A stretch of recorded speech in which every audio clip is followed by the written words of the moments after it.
कारण हे मंदिर बरेच महिने म्हणजे जून जुलैपासूनच हे पाण्याखाली जसं जसं पाणी वाढतं पवना डॅमला त्याच्यामुळे हे पूर्ण मंदिराचे जेवढे पण दगड आहेत हे संपूर्ण असं त्याच्यावरती तुम्हाला थोडंसं वाईट स्ट्रक्चर आलेलं दिसेल की जेव्हा कोकणची जी मोहीम होती जेव्हा छत्रपती शिवाजी महाराज हटपून आले तेव्हा इथं त्यांनी महादेवांचं दर्शन घेतलं होतं ह्या मंदिरात.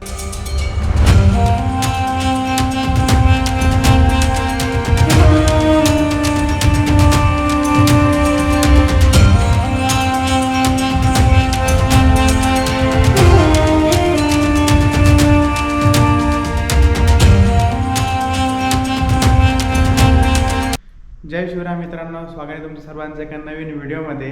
मित्रांनो, आज आपण चाललो आहे वागेश्वर मंदिरला भेट द्यायला, जे की पुण्यापासून एक 50 ते 60 किलोमीटर अंतरावर आहे. आणि याला जायला आपल्याला जो पौड हडशी कोळवणचा जो मार्ग आहे तिथूनच जावं लागतं. ॲक्च्युली हे मंदिर 2 ते 3 महिनेच आपण पाहू शकतो, ते पण उन्हाळ्यात. नंतर जेव्हा पवना डॅमला पाणी वाढतं पावसाळ्यानंतर ते मंदिर परत पाण्याखाली जातं. असं हे खूप जुनं प्राचीन मंदिर आहे. तुम्हाला व्हिडिओमध्ये याची माहिती पुढे भेटेलच. जर तुम्ही चॅनलवर नवीन असेल तर चॅनल सबस्क्राईब करा. आत्ता सकाळचे 8 वाजता आहेत आणि निघूयात आता आपण.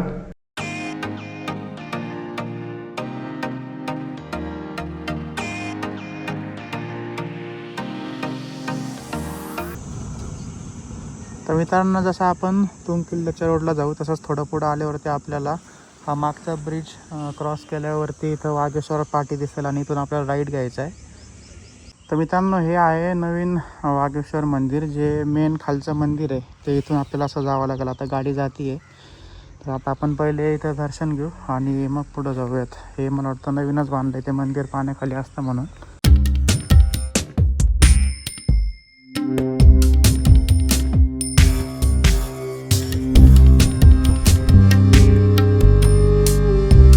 मित्रांनो, दर्शन करून आत्ता आपण निघालो आहे आणि इकडं जर पाहिलं तर अशी पूर्ण आता ही ऑफ रोडिंग आहे. समोर जे झेंडा दिसत असेल तुम्हाला थोडंसं, तर तिथं आहे ते मंदिर. आणि अजून भरपूर जायचं आहे. समोर जे दिसत आहेत आपल्याला तिकोना किल्ला, इकडं जो दिसतो आहे हा तो आहे तुंग किल्ला.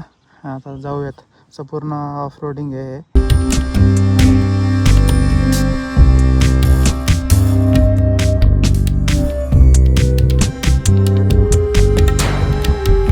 मित्रांनो, फायनली आपण मंदिराजवळ आलो आहे. मागं पाहू शकता मंदिर. जर तुम्ही इकडून न्यू वागेश्वर टेम्पल असं टाकलं मॅपवर तर करेक्ट तुम्हाला गाडी घेऊन मंदिरापर्यंत येता येईल. जर का तुम्ही फक्त मंदिराचं लोकेशन टाकलं तर गाड्या तुमच्या तिथपर्यंत येतील आणि मग तिथून तुम्हाला चालत यावं लागेल.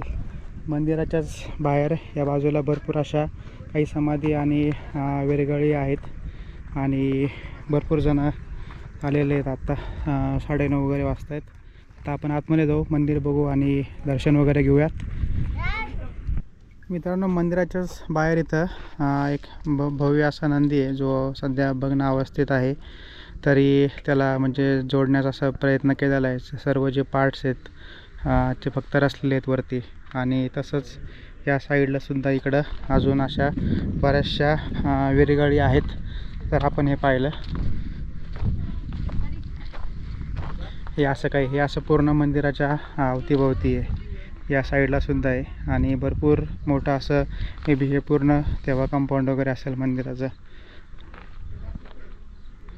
आणि नंदीच्याच पुढं इथं सुद्धा एक छोटंसं शिवलिंग आहे.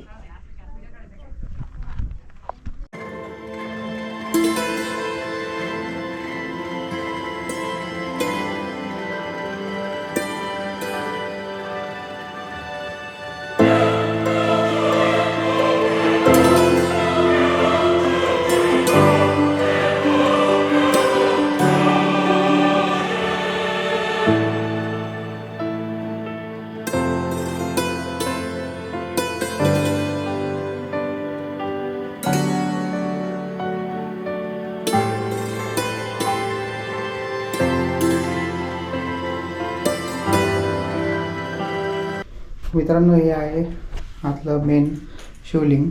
आणि जर हे थोडंसं युनिक आहे. याच्यामध्ये आतमध्ये जर पाहिलं तर आतमध्ये ते लिंग असतं ते आत आहे आणि खाली पाणीसुद्धा आहे त्याच्यात. आणि असं काही हा वरचा भाग मित्रांनो, मंदिराच्याच बाहेर इथं खाली दोन्ही बाजूला गणपतीच्या जुन्या मूर्ती आहेत आणि वर सुद्धा या ठिकाणी गणपतीची मूर्ती आहे.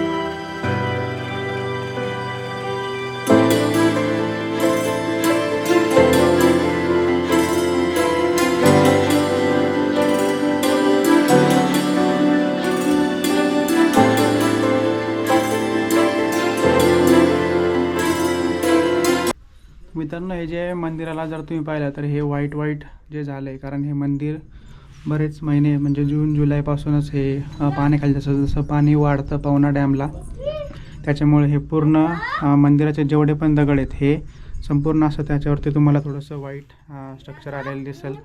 आणि फक्त 3 ते 4 महिनेच आपल्याला हे मंदिर उघडं दर्शन करायला मिळतं. संपूर्ण खांब जे पाहिलं तर आपण पूर्ण व्हाईट त्याच्यावरती झालेलं आहे.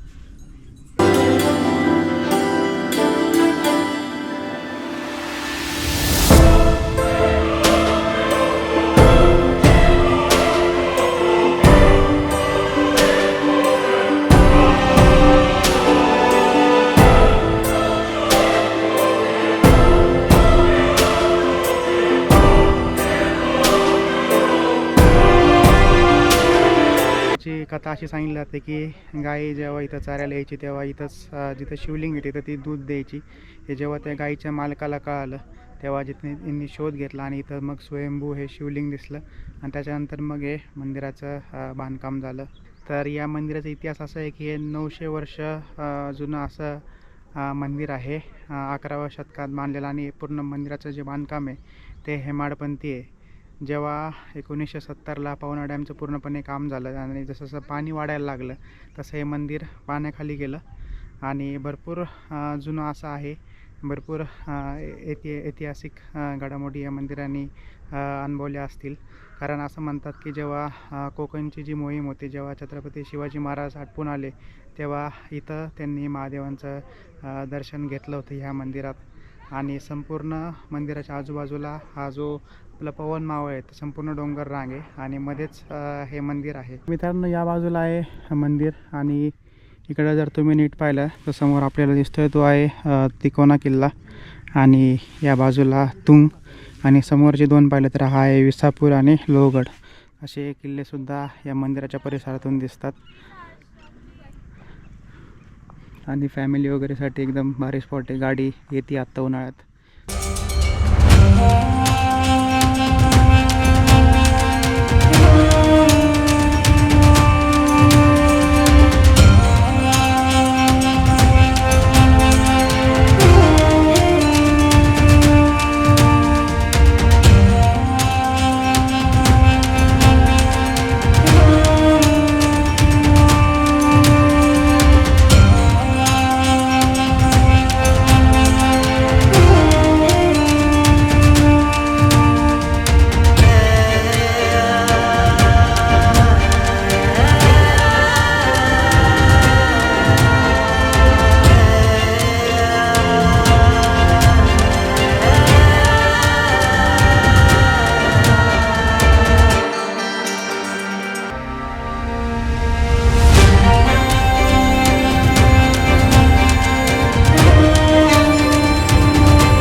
मित्रांनो, आत्ता आपलं मंदिर वगैरे बघून झालं आहे आणि वेळ झाली हा व्हिडिओ इथं संपवण्याची. नक्कीच सांगा हा तुम्हाला व्हिडिओ कसा वाटला. जर तुम्ही चॅनलवर नवीन असाल तर चॅनल सबस्क्राईब करा आणि बेल आयकॉन पण क्लिक करा जेणेकरून येणाऱ्या व्हिडिओचे अपडेट तुम्हाला भेटत राहतील. तर भेटूयात पुढच्या व्हिडिओमध्ये.